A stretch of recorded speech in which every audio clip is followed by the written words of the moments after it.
as it relates to, you're talking about the COVID origins, we've been very clear.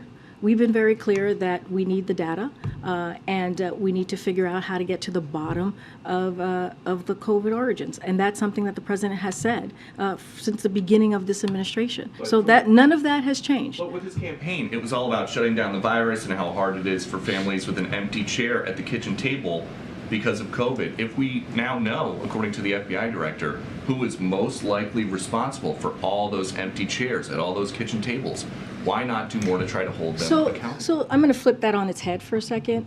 It was because of this president that took action. By the way, the last administration did not have a comprehensive plan to actually, no. Responding to COVID, but where did COVID come from? If we know, Peter, you can't tell, first of all, you can't tell me how to answer the question. I'm going to answer it for you, right? So just give me a second.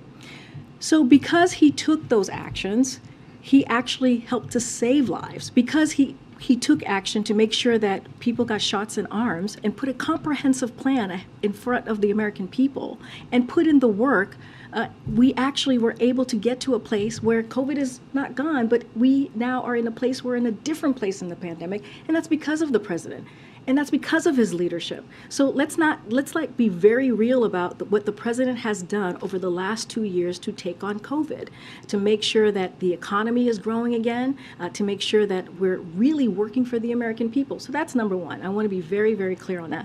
Now, to your question about COVID origins, as we know, we have seen many different conclusions, right, from the intelligence community. Some of them have made some conclusion on one side, some of them have made conclusions on the other side, some of them say they don't have enough information. So I want to be also very careful there as well. And it was because of this president, very early on, the first several months of his administration, he went to the intelligence community and said, we need to figure out how to get to the bottom of this. We need to figure out how this all occurred, because who knows, we have to try and prevent any future pandemic. So that is the work that this president did. And it included clearly the Department of Energy that has national labs. And so now they're continuing to double down and try to get to the bottom of this. Our relationship with China has not changed. It is very different, very clear, very different than how we've seen it in the last administration. All right, I'm going to continue.